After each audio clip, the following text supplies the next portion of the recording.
Mission Impossible Fallout. It's on Paramount Plus and has audio description. And if you've been following, and this is the 6th Mission Impossible review that you've watched of mine, I hope you click subscribe. Please click subscribe. I love you. This is the last one before I dive into Dead Reckoning Part 1 for the first time. This is my second time watching Fallout. I mentioned in my last video that I did not watch this fully sighted. I had only a little bit happening. I thought by seeing it on a big screen, but it was mostly just sort of like shadows and shapes moving around. So I sort of saw this in theater. I don't know. Not great. It was not a great experience, and I went on the cheap. Went to a theater and didn't have audio description because they were cheap. And so this is my first time hearing the audio description track to this film as well. So that was great. I really enjoyed it. I really wish Paramount Plus would stop trying to push me into other things. I was wondering what they were going to push me into coming out of this one, because they don't have Dead Reckoning yet. It was Jack Reacher. I was like, okay. So they just assume that I want to watch anything with Tom Cruise. So I mean, that's not that bad. The last time I watched something and it was totally not something I would have expected Killing of a Sacred Deer to be the next film, but it was. So Fallout stars Tom Cruise, Rebecca Ferguson, Ving Rhames, Simon Pegg, Alec Baldwin, Angela Bassett, Henry Cavill, Michelle Monaghan, Wes Bentley. This thing's got cast for days. Vanessa Kirby.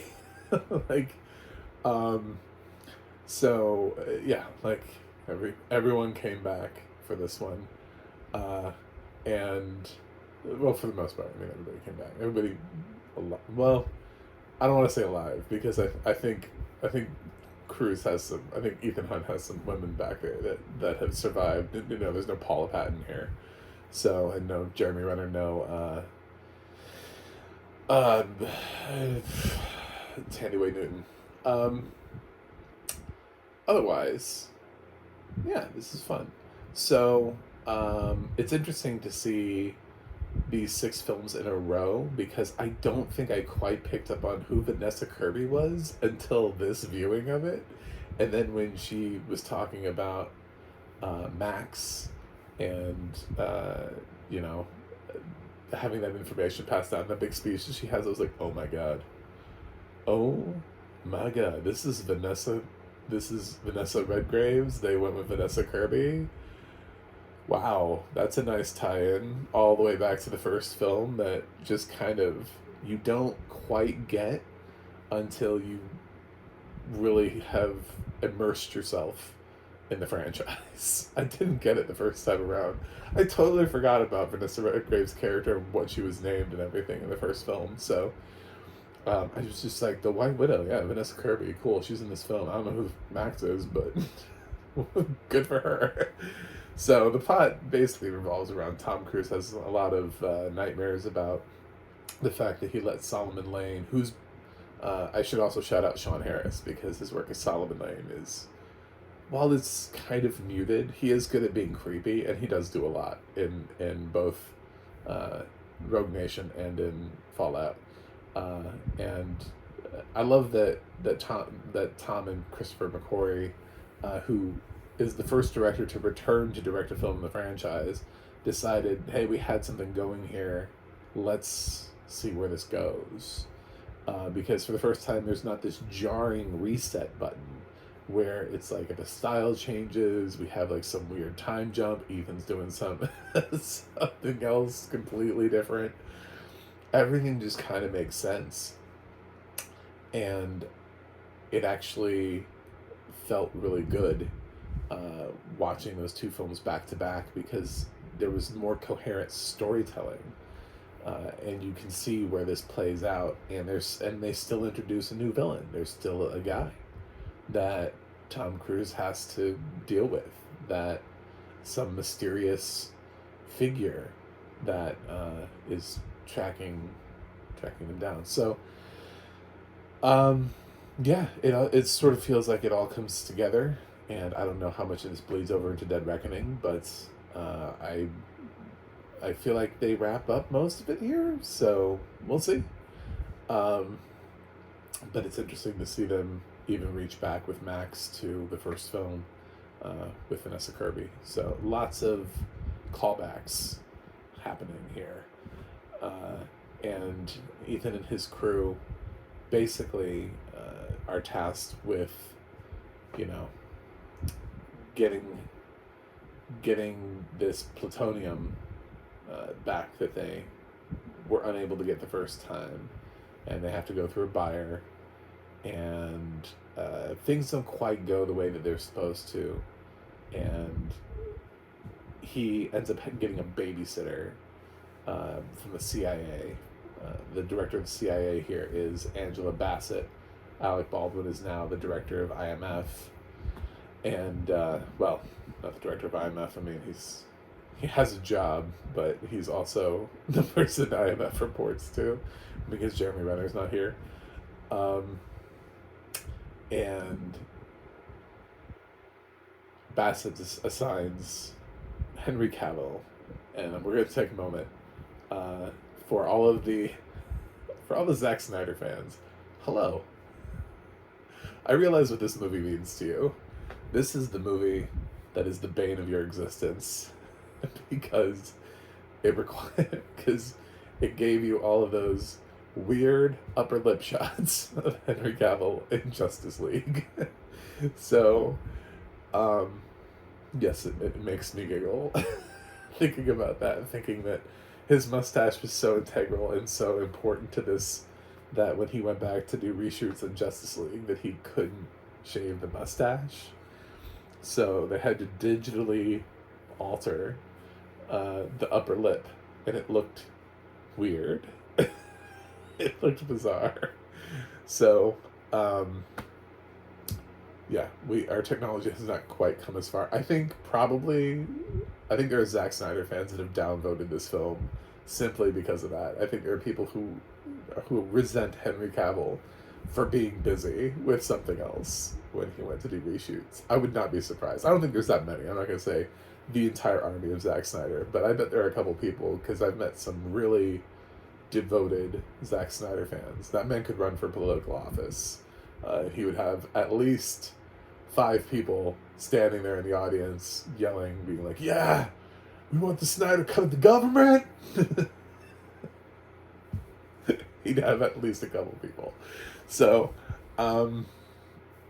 yes, back to this.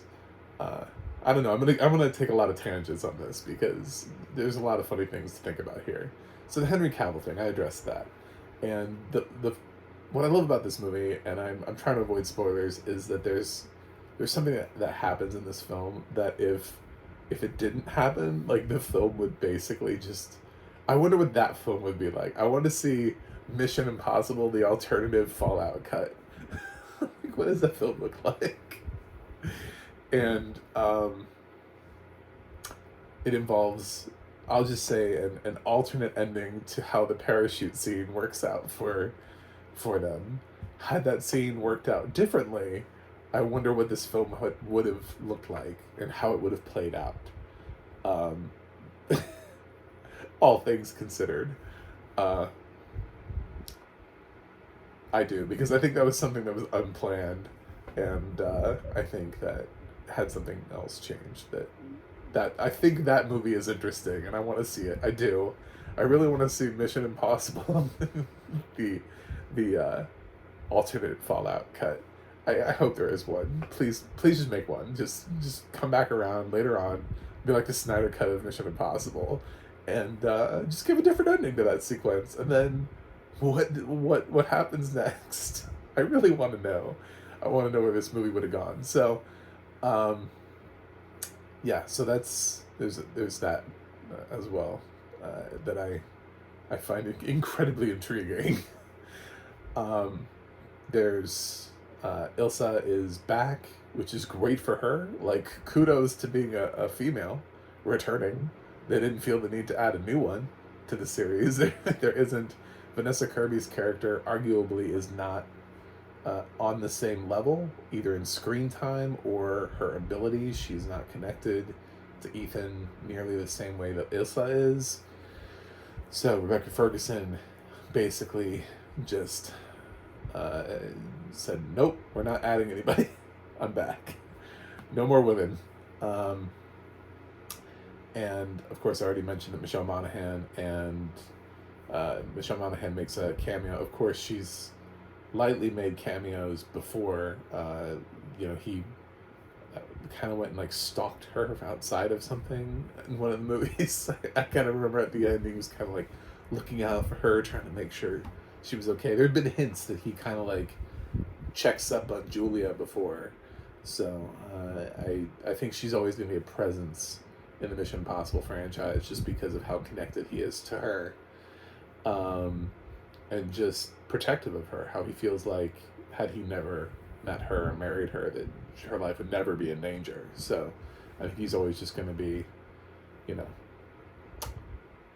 doing the helicopter parent thing for her, but not parent, just ex-boyfriend. It's actually kind of creepy when you think about it. It's kind of like a stalker, but it's kind of sweet because he's also got these like special skills he's accumulated over a long lifetime, like Liam Neeson and Taken, that allow him to be able to protect Michelle Monaghan. So lots of things happening here. I haven't even really described the movie at all, but that's because there's a lot to talk about here. I'll just keep going with my not talking about the movie, and let's talk about Alec Baldwin and guns. Because he gets to hold one. And in the first film, he's less of a presence. He has less to do, and he does get to hold a gun at the ending. He's given the taser or whatever, and told to stop before they leave the Prime Minister's office in Rogue Nation. Anyway, so there's like a thing that he has where that whole thing happens, but in this one, yeah, he does get to hold a gun. And I was kind of thinking to myself,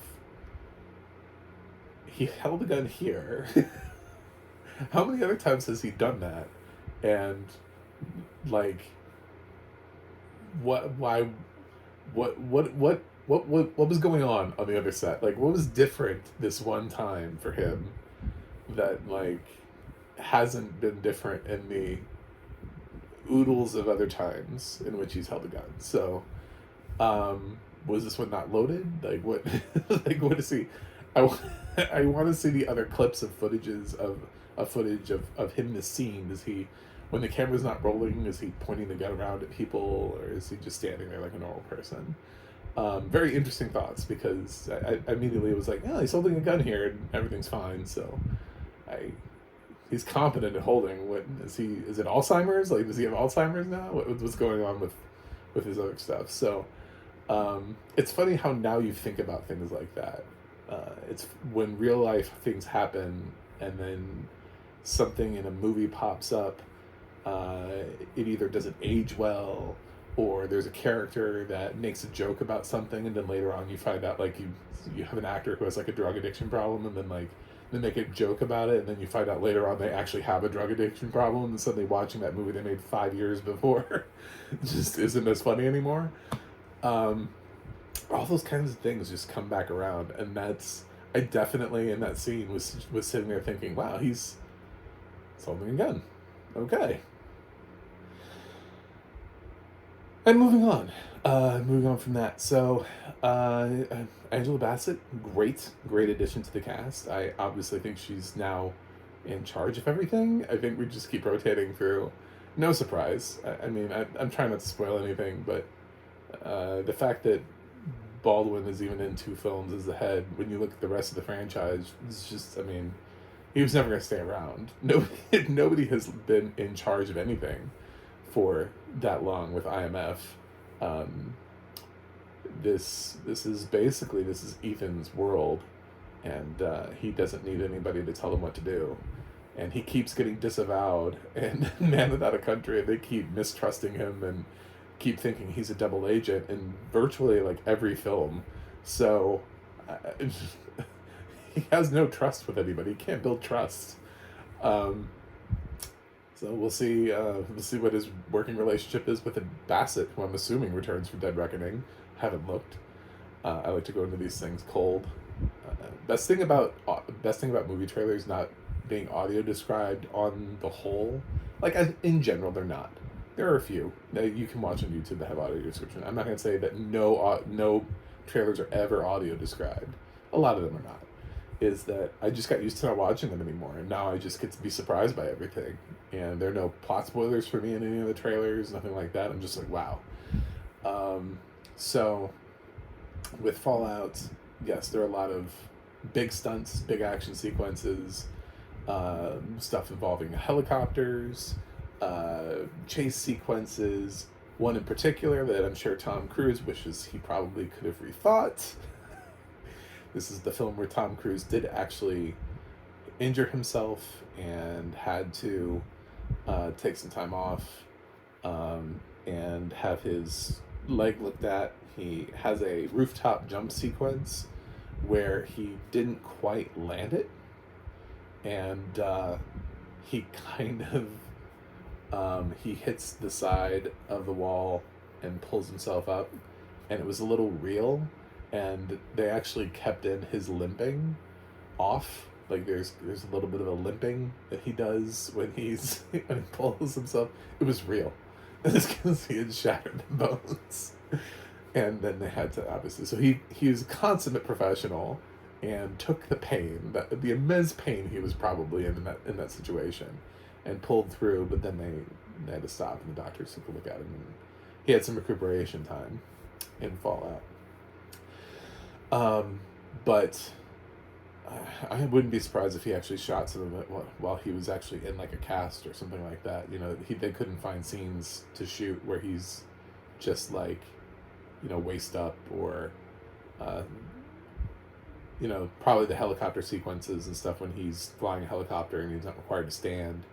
I'm assuming he didn't fly the helicopter by himself and that they didn't just let him just crash. I know he can fly a plane. I know he's licensed to be able to fly a plane. I don't know if he's licensed to be able to fly helicopters. But I don't know. It's interesting. Everything is interesting when you think about the things that you know about the actors outside and how they incorporate their way into the series. But I haven't given enough love yet to Ving Rhames and Simon Pegg, who are amazing, and I love them so much. And Luther and Benji are like the kind of characters. I know we got like a Hobbs and Shaw movie, but I wouldn't be mad if there was like a Luther and Benji movie. I don't know what that movie would look like or what they would be doing, but I wouldn't be mad about it. I'd be like, oh, they did a Luther and Benji spinoff of Mission Impossible. This will be fun. I would assume it would be more like lighthearted and less serious than the Mission Impossible franchises. And it's possible. I think the love is there for those characters. I don't know if this one would be great, but it just kind of depends. But if like Edgar Wright wanted to step in for his old friend Simon Pegg, I think it could be really fun. They have a great rapport after working together now for so many films, and they're great characters. What Ving and Simon have brought to these characters over the years, especially here, Luther has just some really great moments towards the end of the film where he understands sort of the emotional range of everything because he's been around since the beginning, and you can tell and feel that he's been given certain lines to say and certain things to do because of how long he's been around. Yeah, I'm still dodging some spoilers. Cast is not really a spoiler. You can just Google it. You can IMDb this film and it'll tell you who's in the film. They're not hiding the cast. So it's, I think, the longest of the Mission Impossible films so far in the franchise. I think Dead Reckoning might be longer than this. But it breezes by. It's a great film, and the thing is, it's just like I said, with Rogue Nation. You're moving from action set piece to action set piece. There really isn't a lull in this, and you're constantly waiting for things to pop out. watching this a second time through, things are obviously more obvious than I thought they were. Uh, than in the second time with some of the choices, but